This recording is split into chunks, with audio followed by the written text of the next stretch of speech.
Իդեալ համակարգը բացում է եվրոպական որակի եւ նրբագեղության դռները ձեր առաջ։ Հնարավորություն ընձեռելով ձեռք բերել եվրոպական արտադրողների լավագույն նմուշների նշված տեսականին մինչև 75% բացառիկ զեղչով։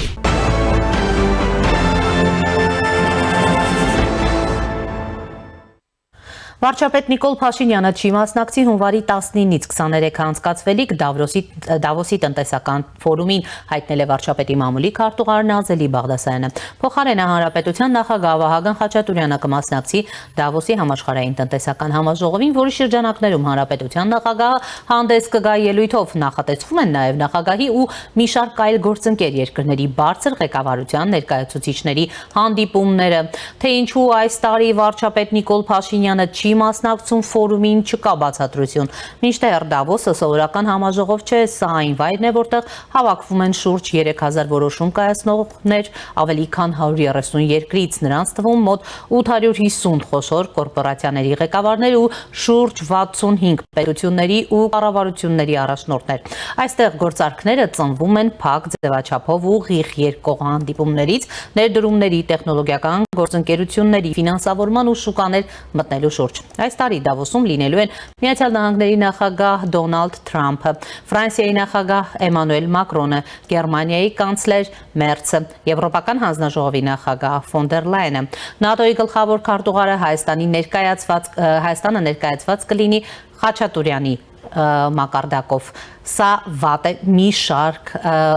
պատճառներով, մասնավորապես տնտեսական քաղաքականության իրական որոշումները, ներդրումային ռեժիմ, հարկային ու բյուջետային ազդակներ, ռեֆորմների արագություն եւ որակ, պետական ու երաշխիքներ եւ ծրագրային հանձնառություններ վարչապետի ձեռքում են գտնվում։ Դավոսում ներդրողն ու խոշոր ընկերության ղեկավարը ուզում են տեսնել հենց այն մարդուն եւ քննարկել այն մարդու հետ, ով տեղում կարող է քաղաքական պարտավորություն վերցնել ու ճանապարհային քարտեզ համաձայնեցնել։ Եթե դու այդ սեղանին չես, քո տեղը զբաղեցնում են ուրիշները եւ պատուհանը փակվում է մինչև հաջորդ տարի։ Դավոսը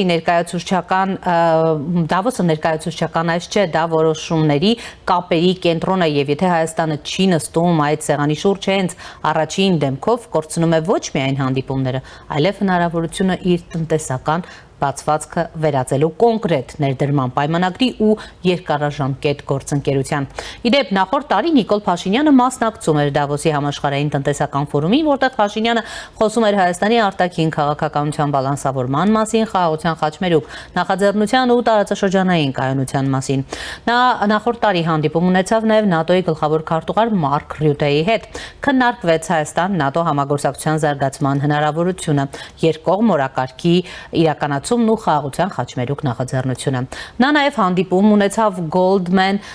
Sachs Global Affairs-ի նախագահ Զարեդ Քոհենի հետ, քննարկելու Հայաստանի կառավարության ու Goldman Sachs-ի միջև համագործակցության հնարավորությունները, ներդրումային ծրագրերի իրականացումը։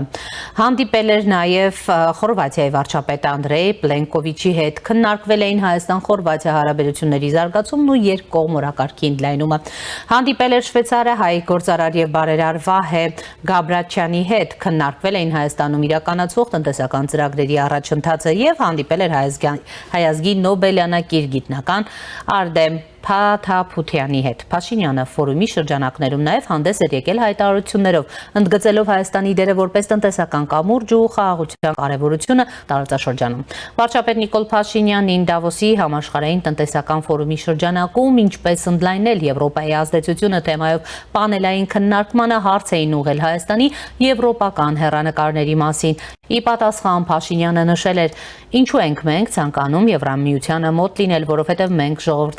ժողովրդավարություն ենք եւ երբ մեկը հանդիսանում է ժողովրդավարություն, նա ցանկանում է ժողովրդավարությունը լինի մոտ կամ գտնվել այդ հոսանքի մեջ։ Հակառակը կլիներ անտրամաբանական։ Հիմա մենք շատ սերտ համագործակցում ենք Եվրամիության հետ եւ եթե անկեղծ լինեմ, վերջին տարիներին ահռելի փոփոխություններ ու զարգացումներ են տեղի ունեցել մեր հարաբերություններում։ Օրինակ, մենք սկսել ենք վիզաների ազատականացման մասին բանակցությունները, ինչը մեր օրակարգում եղել է երկար տարիներ, բայց մենք չենք կարողացել նույնիսկ նույնիսկ բանակցություններ սկսել։ Եվ ես հույս ունեմ, որ մեզ կհաջողվի հնարավորինս շուտ այն ավարտել ու ստորագրել։ Հիմա Հայաստանը ներառված է խաղաղության եվրոպական հիմնադրամում, որը նույնպես շատ կարևոր է։ Եվրոպական քաղաքացիական առաքելություն այժմ մեր երկրում է գտնվում, ինչը նույնպես շատ կարևոր է։ Մենք այժմ գտնվում ենք Եվրամիության համապարփակ ու ընդլայնված գործընկերության համաձայնագրի իրականացման փուլում։ Մենք շատ սերտորեն ենք համագործակցում, իսկ ինչ վերաբերում է տնտեսական կապերին, իհարկե մենք ցանկանում ենք Եվրամիությանը մոտ լինել նաև տնտեսական առումով, բայց մյուս կողմից մենք ուզում ենք տնտեսապես մոտ լինել նաև մեր տարածաշրջանային երկրների հետ, որովհետև դժբախտաբար մեր անկախության հենց սկզբից գտնվել ենք տնտեսական մեկուսացման մեջ, որովհետև մեր սահմանները Թուրքիայի եւ Ադրբեջանի հետ փակ էին եւ շարունակում են փակ մնալ։ Իդեպ ինչպես նախորդ տարի, այս տարի էլ Ադրբեջանի նախագահ Իլհամ Ալիևը մասնակցում է Դավրոսի համաշխարհային տնտեսական ֆորումին։ Վրաստանի վարչապետ Իրակլի Կոբախիձեն նույնպես չի մասնակցում Դավոսում անցկացվելիք տնտեսական ֆորումին, քանի որ Վրաստանի վարչապետը ֆորումի կազմակերպիչներից հրավեր չի ստացել։ Ըստ լրատվամիջոցների արդեն երկրորդ տարին անընդմեջ Վրաստանը հրավեր չի ստանում մասնակցելու տարվա գլխավոր տնտեսական միջոցառմանը Արևմուտքի հետ հարաբերությունների վատ տարածման ֆոնին։ Եվ այս պահին զրուցելու եմ միջազգային հարաբերությունների փորձագետ Գեորգի Թումասյանի հետ։ Պարոն Թումասյան, բարև ձեզ, շնորհակալ եմ միանալու համար։ Բարև ձեզ։ Պարոն Թումասյան, ես ներկայացրի Դավոսի տնտեսական ֆորումի կարևորությունը եւ այս անգամ վարչապետի այդ ֆորումին չմասնակցելու հանգամանքը, մինչդեռ Իլհամ Ալիևը եւ նախորդ տարի եւ այս տարի մասնակցում է, չկա բացատրություն, թե ինչու չի մասնակցում, գիտեք, փոխարենը Հայաստանը մասնակցում է ուրեմն նախագահի մակարդակով Վահագն Խաչատուրյանն է մասնակցում, ինչ ձեր գնահատմամբ ինչու եւ արդյոք սա խնդրահարույց չէ եւ մեծ բաց չէ, համեցեք։ Այո, ինչպես ուրեմն այդ միջազգային տնտեսական ֆորումի կազմակերպության նախկին անդամ նկատի ունեմ Global Shaper, կարամ հաստատել ինչքանով կարևոր է այդ կառույցը եւ հարթակը եւ ինչ մեծ դեր ունի ոչ միայն պաշտոնական, այլ նաեւ ոչ պաշտոնական տարբեր ուղղություններով ազդեցության նկատի ունեմ քաղաքական, աշխարհաքաղաքական, տնտեսական եւ այլն, եւ հաշվի առնելով նույն այդին փորձնել, կարամ հստակ ասեմ, որ համարում եմ պարոն վարչապետը պետք է այդտեղ անպայման ներկա լիներ եւ ամենայն հարգանքով Հայաստանի նախագահի հանդեպ, բայց հենց գործադիր իշխանության ղեկավարը անպայման պետք է ներկա լիներ, վառ օրինակը դրա այն է, ինչպես է այդ հարթակին վերաբերվում Իլհամ Ալիևը եւ դուք ընդգծեցիք, որ ինքը մասնակցում է ինչպես այդպես էլ նախորդ տարիների ընթացքում, իսկ ինչ վերաբերում է Վրաստանի վարչապետին, ապա ես կարող եմ ասեմ, որ իրանք շատ էին ուզում, որ Վրաստանը հրավիրված լինել, բայց Վրաստանին չեն հրավիրել եւ դա գալիս է Վրաստանի կառավարության հակաարևմտյան, հակաեվրոպական ուրեմն հայտարարությունների եւ գործունեությունների հետևանքով։ Ուստի ես համոզված եմ, որ Հայաստանի վարչապետը հրավիրված է եղել, ուղղակի հուսով եմ սա մեկ անգամվա այսպիսի գործընթաց է եւ ապագայում մենք կտեսնենք շարունակաբար խորացվող հարաբերությունները համաշխարհային տնտեսական ֆորում կառույցի հետ, որը գնալով ել ավելի մեծ ազդեցություն ունենում եւ Դոնալդ Թրամփի մասնակցությունը այդտեղ կարծեմ նաեւ եւս մեկ անգամ ընդգծում է այդ կառույցի կարեւորությունը։ Լավ, պարոն Թումասյան, ըստ էության Հայաստանը իրեն դուրս է դնում, եթե ուրեմն գործադիրի ուրեմն ղեկավարի մակարդակով չի մասնակցում, դուրս է դնում այս կարևորագույն ուրեմն ֆորումից եւ չի օգտագործում այն հնարավորությունը, որը ստեղծում է այս ֆորումը։ Չի ասի, որ դուրս է դնում, որովհետև նախագահի մակարդակով մասնակցելը, նաև ես համոզված եմ այս հարցերը նախորդ կոորդինացված կլինեին կառավարության եւ նախագահական աշխատակազմի միջեւ, որովհետև մենք պետք է հաշվի առնենք, որ այս պահին տեսնում ենք ակտիվ համագործակցություն այս երկու կառույցի միջև, խնդիրը նրանում է, որ որևէ լիազորություն նախագահը ներկա սահմանադրությունով չունի եւ համարում եմ, որ դա պետք է ունենա ինչ-ինչ փոփոխություններ ապագա սահմանադրությունում, որը մեզ պետք է, որովհետեւ երբ որևէ մեկը ներկայացնում է պետությունը եւ հաշվի ենք առնում, որ Հայաստանը տեսնում ենք ուզում է, որ նաև նախագահը ինչ-ինչ միջոցառումներում ներկայացնի հայաստանական պետությունը, ապա պետք է նաև ունենա սահմանափակ, բայց ինչ որ պատասխանատվություններ եւ հնարավորություններ գործընթացների վրա ազդելու նաեւ պետության ներսում, որ նաեւ ինքը ընկալվի այդ տրամաբանությամբ արտասահմանում, դա համարում եմ, որ կարեւոր է։ Ուստի չեմ կարծում, որ իրան դուրս է դնում այս գործընթացից, բայց ամեն դեպքում վարչապետի մասնակցությունը ել ավելի օգտակար կլիներ այս կոնկրետ դեպքում, հաշվի առնելով, որ Դոնալդ Թրամփը եւ Իլհամ Ալիևը այնտեղ էին, նաեւ դա կարող լինել եւս մեկ հնարավորություն խոսքին անդրադառնալու այս վերջերս ստորագրված Մարկո Ռուբիո եւ Արարատ Միրզոյանի միջև այդ փաստաթուղթ, որը շատ կարևոր է եւ ընդհանուր առումով մթնոլորտը, հուսով եմ, որ հայկական իշխանությունները ուղղակի հաշվի են առել ինչ-ինչ հանգամանքներ եւ այս որոշումը հուսով եմ, որ ի վերջո բոլոր կողմերից է վերլուծած եւ հասկանալի, որ սա պետք է նպաստի ինչ հայկական շահերին, որովհետեւ եթե դա այդպես չէ, ապա կարելի ասել, որ այս որոշումը սխալ է եւ դա իհարկե Հայաստանի պետության համար այդքան էլ օգտակար չէր լինի սխալ որացնել այսպիսի ուղղությունով։ Ըստ էության Դավոսի այս համաշխարհային ֆորումին չհրավիրելով եւս մեկ անգամ պատժվում է Վրաստանը, պարոն Թոմասյան, դուք նշեցիք, որ ըստ էության արդեն 2 տարի է չի մասնակցում եւ ես նշեցի նաեւ պատճառը Վրաստանի Եվրամիությունից, ընդհանրապես եվրոպական արժեքներից, այսպես որոշակի հրաժարվելն է իշխանությունների։ Գիտեք, այո,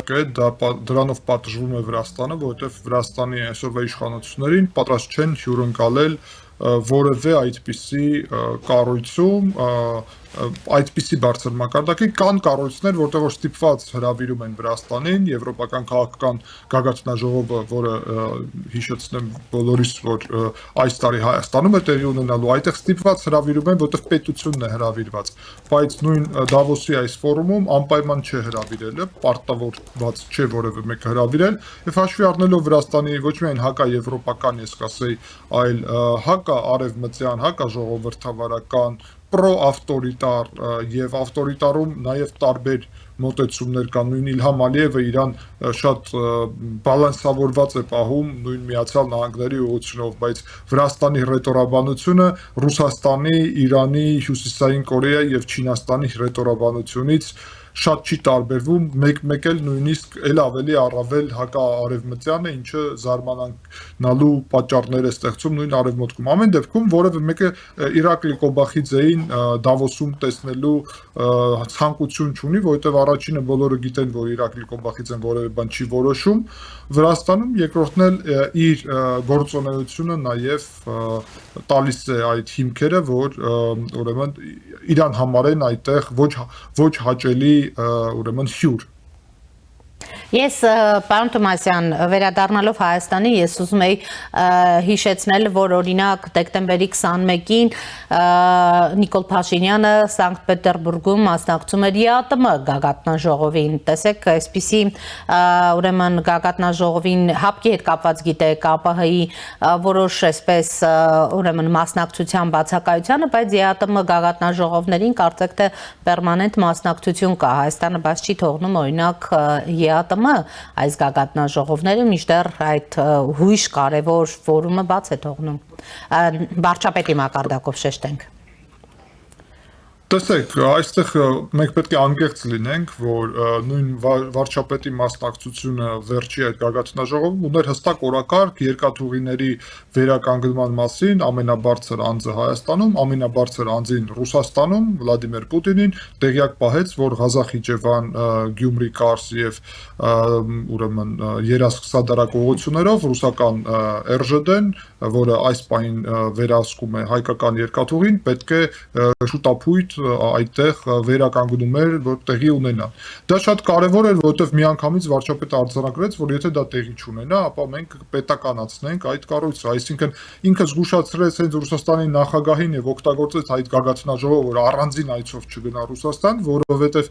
եթե չզգուշացներ նախագահին, ապա Ռուսաստանում կարող էին վերջում ասել, որ Վլադիմիր Պուտինը տեղյակ չէր, դրամարել այդ հարցը չլուծվեց ինչ-ինչ պատճառներով։ Հիմա այդպիսի օրակարգ արդեն անհնար է ասել, կայացել եւ մենք արդեն շաբաթներ է անցել, մոտավորապես 1 ամիս, եւ որևէ արձագանք Ռուսաստանից չկա, որևէ աշխատանք, ինչքանով ես եմ տեղյակ, տեղի չի ունենում այդ 3 հատվածում երկաթուղու, այսինքն մենք մոտենում ենք նրան, որ շատ կարևոր այդ պետականացման գործընթացը, վարչապետը ասել է այդ 3 հատվածի ես կասեի, որ ընդհանուր երկաթուղու ավելի լավ կլիներ, բայց ամեն դեպքում կառավարությունը որոշում կկայացնի հաշվի առնելով տարբեր նաև փակ տեղեկատվությունները, դա ուներ կոնկրետ օրակարգ, այսինքն ես չեմ համեմատի այդ երկու հարթակը, եւ եթե գնում է Ռուսաստան, որ Հայաստանի շահերը պաշտպանի, ապա ես դրա դեմ չեմ կամ որևէ մեկը, խնդիրը դրանում է, Վրաստանի իշխանությունները չեն գնում Ռուսաստան որևէ գաղտնիքին մասնակցելու, բայց Վրաստանում այնպիսի վրացական հակաարևմտյան քայլեր են անում, որ դա շատ ավելի առավել է։ Իսկ երբ վարչապետ Փաշինյանը գնում է Ռուսաստան, բայց այնպիսի քայլեր է անում, որը Հայաստանին եւ նույն Հայաստան արևմուտքին մոտենալուն է սպասարկում այդ գաղափարին, ապա խնդիրը այցելելում չի առհասարակ եւ Ռուսաստանի հետ կապերը խզելու նպատակ որևէ մեկը չունի։ Ուստի իմ պատկերացումով չպետք է համեմատենք, ուղղակի պետք է արձանագրենք, որ Դավոսի ֆորումում կարծում եմ վարչապետը պետք է գնար եւս մեկ անգամ ենթադրում եմ որ կարող է լինի ինչ-ինչ պատճառներ որոնք մենք չգիտենք եւ այդպիսի որոշում կայացված է այդ պատճառներով բայց որ չմանրամասնեմ արդեն այդ ուղղությունով որ չգնամ ուղղակի կասեմ որ հուսով եմ ապագայում Հայաստանը ամենաբարձր մակարդակով կշարունակի ներկայացված լինել Դավոսի ֆորումում եւ եթե այս բացը հիմա շատ կարեւոր է ապա գուցե Հայաստանը պլանավորի այց Շվեյցարիա եւ այդ այցի ներքո նաեւ ուրիշ ժամանակ երբ ֆորումը տեղի չի ունենում, բայց Դավոսի այդ միջազգային տնտեսական ֆորումը կազմակերպությունը գործում է ամբողջ տարվա ընթացքում, ապա նույն վարչապետը կարող է ուրիշ ժամանակահատվածում այցելի այդ կառույցը եւ քննարկի կարեւոր հարցերը, եթե այս պահին համարվել է, որ այդ այցը չի առաջնահերթություն։ Տեսեք, պարոն Թոմասյան, դուք ուրեմն կարևորեցիք նաև այդ ՀԻԱՏՄ գագաթնաժողովներին մասնակցությունը ու գիտեք նաև Հայաստանում նախընտրական տարի է ու ինչպիսի տրամադրություններ են ուրեմն մեկ Սոլովյովն է խոսում, մեկ հիմա էլ պարզ դարձավ, որ Դուգինն է խոսում, դարձյալ ուրեմն անթույլատրելի համարելով Հայաստանի այսպես սուվերենությունը, այսպիսի լրջագույն վտանգներ կան եւ ինչպես պիտի դիմակայել դրանց։ Դիմակայելու ուղղությամբ նույն այն քայլերը պետք է արվեն, որոնց մասին մենք ձեր հետ բազում խոսել ենք, որովհետև մեր համար առնվազն նորություն չէ ոչ Սոլովյովի, ոչ էլ Դուգինի գնահատականները եւ ես միշտ արձանագրել եմ, որ դա է Ռուսաստանի պաշտոնական քաղաքականություն։ Ցավոք, ես համարում եմ, որ այդ մոտեցումը, որը այս պահի դրությամբ Ռուսաստանում կոորդինացված է մեծ մասամբ Լավրովի, Մարգարիտա Սիմոնյանի եւ ուրեմն ուրիշ մի քանի անձի շնորհիվ, վաղուց պետք է փոխվի եւ արտաքին քաղաքականության ուղղությունով Ռուսաստանը իր սեփական շահերն է տապալում, նաեւ այսպիսի ագրեսիվ ռետորաբանությունը, որովհետեւ սա ստիպում է Հայաստանին եւ նաեւ թուրքական պետություններին, որ ել ավելի հեռանան Ռուսաստանից, թուրքական պետությունների դեպքում վերջերս Ալիևը խոսել է, որ ռազմական զորավարժություններ են միասնական ուզում կազմակերպել, բայց ինչ ենք անում մենք, մեր համար կենսական է Արարատ Միրզոյան, Մարկո Ռուբիո այդ փաստաթուղթը, որի ներքո մենք ստանում ենք Միացյալ Նահանգների հետ փաստացի ռազմավարական գործընկերության իրական հնարավորություններ, տնտեսական, տեխնոլոգիական, սահմանին վերաբերվող պետական կառավարման համակարգի բարելավման, մենք պետք է ակտիվորեն շարունակենք մեր քայլերը դեպի Միացյալ Նահանգների հետ դաշնակցային հարաբերություններ, իսկ դրա համար իհարկե պետք է որ այս տարվա ընտրություններում օգոստոսի 8-ի օրակարգը հաղթի եւ վերջնական փակվի ռուսական գործակալների հարցը, որի մասին մենք շատ անգամ խոսում ենք, բայց զուգահեռ դրա պետք է տեղի ունենա մի քանի նաեւ կարեւոր հարց։ Դա վերաբերվում է իհարկե ներքաղաքական հարցում ռուսական ազդեցության գործակալությունն ամենակարևորները Կտրիչ Ներսիսյանը եւ ռուսաստանցի օլիգարխ Սամվել Կարապետյանը իհարկե նախկին երկու նախագահան առնվազն եւ իրանց կից ուժերը դա պարզ է, բայց միևնույն ժամանակ մենք հեծի օրակարգով պետք է գնանք առաջ, դա երկաթուղու պետականացումն է, դա զուգահեռ դրա իհարկե պետք է նաև ռուսական սահմանապահները եւ հանվեն եւ վերջերս իմացել ենք օրերս առաջ Ախուրիկի հատվածից հանվել են եւ ես շատ գոհ եմ դրանով պետք է ուղղակի ասեմ որ պետք է արագ ավարտել այդ գործընթացը բոլոր հատվածներում Հայաստանի սահմանների եւ իհարկե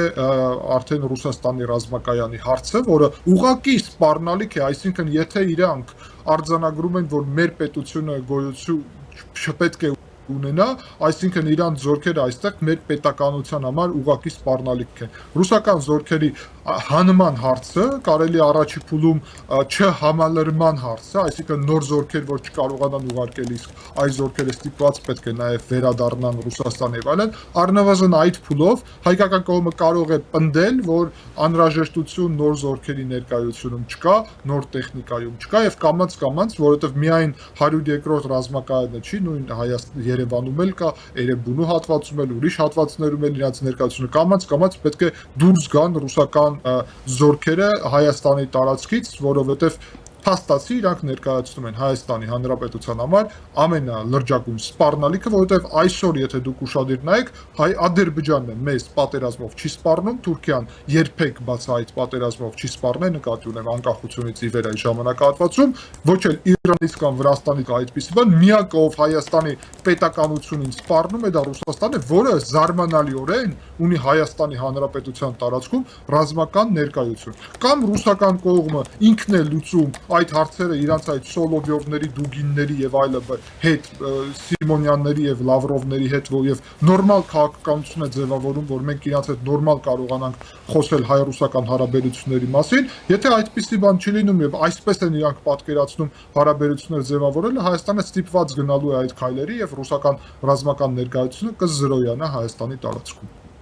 Սա է միակ ելքը, պարոն Թոմասյան, ձեր գնահատմամբ։ Այո, միջև Ռուսաստանը վարում է այսպիսի քաղաքականություն, միակ ելքն է իրանց ռազմական ներկայությունը ամբողջությամբ հանել։ Բայց ես հուսով եմ, որ Ռուսաստանում դեռ մնում են մարդիկ, որոնք ընկալում են, որ Հայաստանի հետ այսպես խոսալը հայ ժողովրդի հետ այլևս իրանց ոչ թե արդյունքներ է կամ օգուտ է բերելու, այլ հակառակը։ Եվ ես ունեմ մի կոնկրետ հարց. բա ուրեն Եվս մեկ անգամ հիմա արդեն Դուգինի հայտարարությունների ժամանակ այս ընդդիմությունը, որը իրանց պատռում են, երբ որ Ադրբեջանի մասին է խոսքը, ամեն ինչը հայտարարում են, նույնիսկ հորինում են իրականություն, որ Ադրբեջանի հետ մի ձև սրեն մեր հարաբերությունները, եւ ուր են իրանք հիմա Հայաստանի պաշտպանները, որոնք իրանց այսպես են կոչում, մեր պետականության արժեքների եւ այլն, ուր են։ Ինչու հայտարարություն չեն անում, երբ Դուգիններին եւ Սոլովյովների բացահայտ սպառնալիքների մասն է խոսքը, որովհետև իրանք եւս մեկ անգամ հաստատում են, որ իրանք գործակալ են, իրանք համար նոր Ռուսաստանի կազմ մտնելը, ինչպես Ռոբերտ Քոչարյանը հայտարարել էր դա, սովետական միությունից անկախություն չստանալը, ինչպես դաշնակցությունը դրա աջակիցներ, կամ Սամվել Կարապետյանը, որը Իվանիշվիլի երկու սցենարով ուզում է Հայաստանը գուբերնիա դարձնել, ինչպես Վրաստանը հիմա դարձնել, իրանք համար դա առաջնահերթություն է, այսինքն իրանք նարատիվները կեղծ են հայկական արժեքների պաշտպանության մասին եւ ստացվում է որ իշխանությունների եւ հայամետ արևմտամետ ընդդիմության այդ թեզերը որ մենք եւ մոտեցումը որ մենք ինքնիշխան պետություն պետքա ձևավորենք եւ երկար ժամանակ է խոսում են Ռուսաստանից եկող սպառնալիքների մասին մեր պետականության ուղղակի եւս մեկ անգամ հաստատվում է որ դա իրականություն է փաստ է եւ ուստի այո մենք պետք է շարժվենք այդ ուղղությունով եւ վերջնական հարցը մենք ուզում ենք Հայաստանը լինի պետություն ինքնիշխան պետություն թե Հայաստանը պետք է գուբերնիայի կարգավիճակով այստեղ գեներալ գուբերնատորներով ղեկավարվի կլինի հունիսի ընտրություններում եւ ես համոզված եմ որ հայ ժողովուրդը ի օգուտ մեր պետականության կքվեարկի։ Շնորհակալ եմ պարոն Թոմասյան։ Ես էլ եմ շնորհակալ։ Զրուցում էին միջազգային հարաբերությունների փորձագետ Գեորգի Թոմասյանի հետ։